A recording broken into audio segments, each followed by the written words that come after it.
क्या आप जानते हैं कि पूरी दुनिया में करीब 10 लाख से भी ऊपर फ्लाइट्स रोज आसमान से एक जगह से दूसरी जगह जाती है।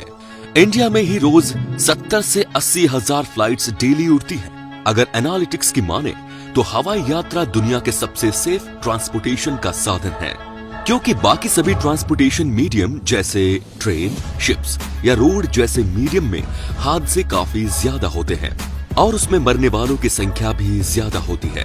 आपके साथ कभी न कभी तो हुआ ही होगा कि आप किसी काम से कहीं जा रहे हो और आपकी गाड़ी का पेट्रोल खत्म हो गया हो। काफी बड़ी प्रॉब्लम है ना? लेकिन सोचो, एक हवाई जहाज आसमान में करीब 41,000 फीट की ऊंचाई पर उड़ रहा है और अचानक से अगर उसका फ्यूल खत्म हो जाए, अब इसके सामने तो आपकी प्रॉब्लम तो कुछ भी नहीं। ऐसा ही कुछ एयर कनाडा फ्लाइट 143 में हुआ। इस घटना से एक दिन पहले ये फ्लाइट टोरंटो से एडमंटन गई, जहां उसे रेगुलर मेंटेनेंस चेकअप करवाना था। 23 जुलाई 1983 की सुबह प्लेन एडमंटन से मोन्ट्रियल पहुंच गया। वहां पर पहुंचकर फ्लाइट मेंबर को अपनी ड्यूटी एक्सचेंज करनी थी। यहीं पर एंट्री होती है इस प्लेन के नए पायलट कैप्टन रॉबर्ट पियर्सन की, जिनके पास करीब 15,000 घंटों का फ्लाइट उड़ाने का एक्सपीरियंस है। एविएशन इंडस्ट्री में अपने एक्सपीरियंस को घंटों में रिकॉर्ड किया जाता है और 15,000 घंटे का एक्सपीरियंस उस वक्त के कुछ चुनिंदा पायलट्स के पास ही था। उनके पास इस प्लेन को उड़ाने आए थे फर्स्ट ऑफिसर मॉरिस कॉन्टेल, जिनके पास करीब 7,000 घंटे का फ्लाइट एक्सपीरियंस था। अब आपको यहाँ पर एक बात ध्यान रखनी है, ये वो वक्त था जब कनाडा अपने पुराने मेजरमेंट सिस्टम यानी इंपीरियल यूनिट से नए मैट्रिक सिस्टम में अपग्रेड करना था।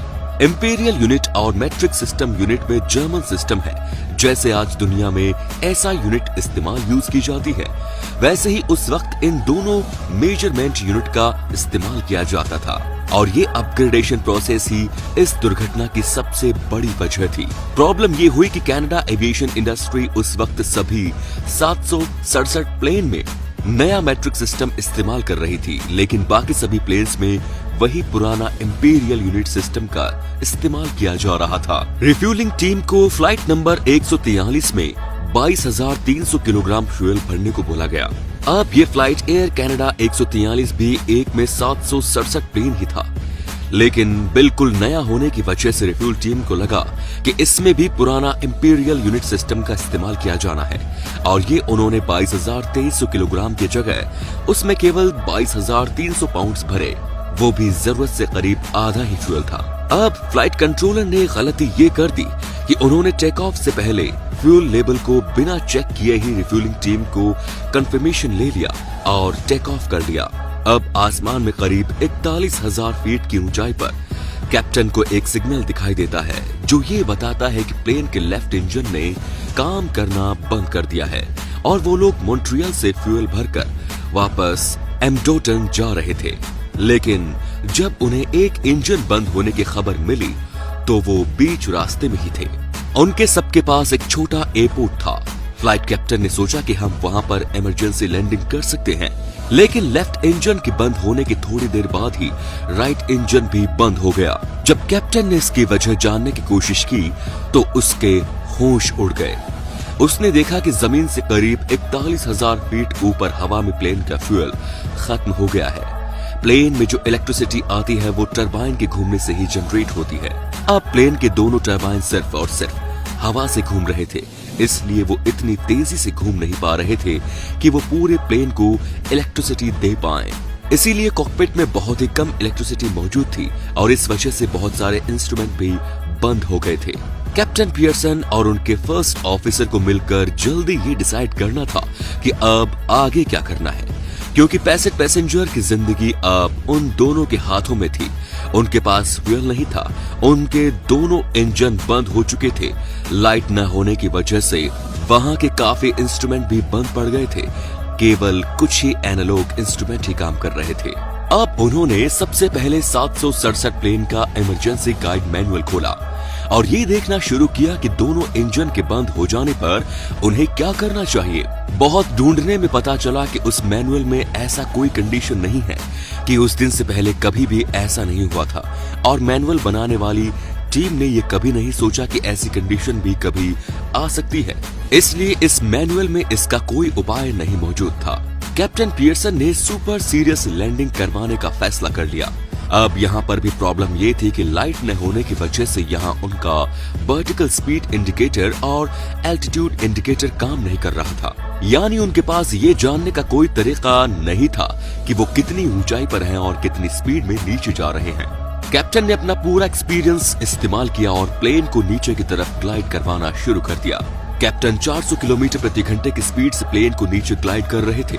फर्स्ट ऑफिसर ये कैलकुलेट कर रहे थे कि इसी स्पीड से हम नीचे विनिपेग के इमरजेंसी लैंडिंग स्पॉट पर पहुंच सकते हैं या नहीं।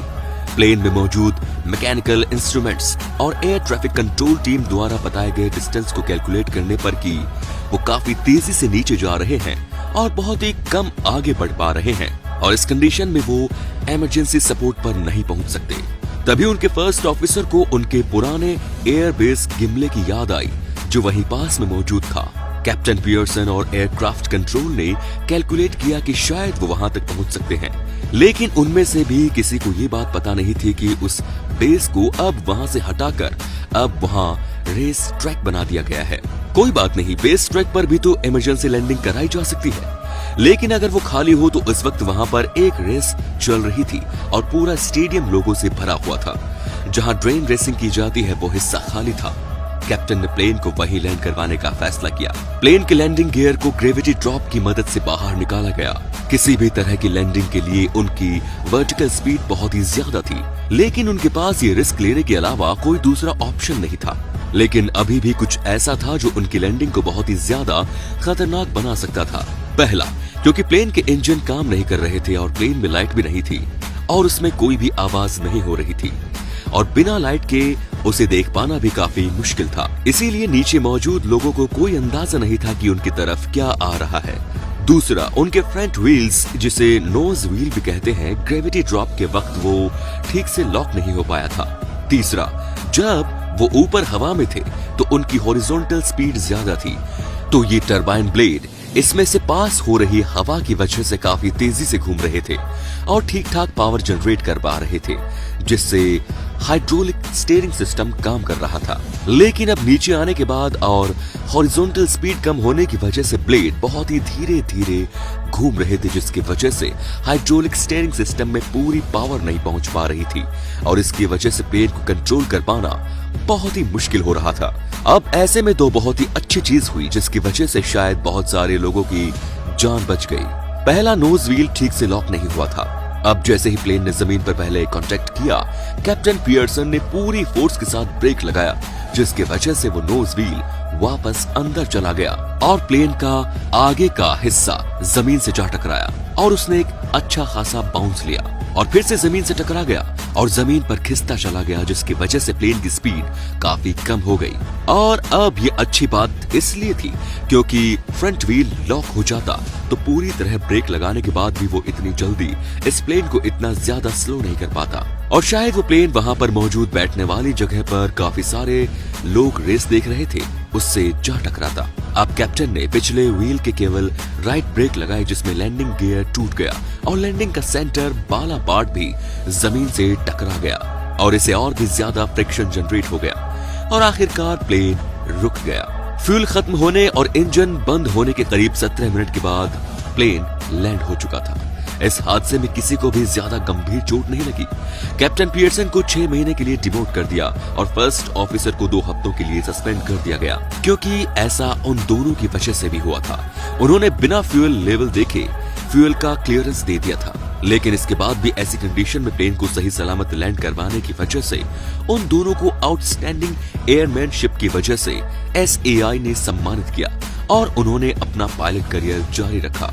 उस 767 प्लेन ने भी कुछ मेंटेनेंस करवाने के बाद एयर कनाडा के लिए बहुत सारी उड़ानें भरी और करीब 25 साल बाद 2008 में उसे रिटायर कर दिया गया। वो 17 मिनट उस प्लेन में मौजूद एक एक इंसान कभी नहीं भूल पाएगा। तो दोस्तों, क्या आपने कभी प्लेन में सफर किया है? अगर हाँ, तो प्लेन में तो कभी कभी टर्बुलेंस आती है। क्या आपको इससे डर लगता है? नीचे कमेंट में जरूर बताएं। आप में से जो भी पायलट बनना चाहता है उसे उन पायलट से बहुत कुछ सीखना चाहिए। तो दोस्तों, अगर ये वीडियो पसंद आई हो तो वीडियो को लाइक शेयर जरूर करें। धन्यवाद।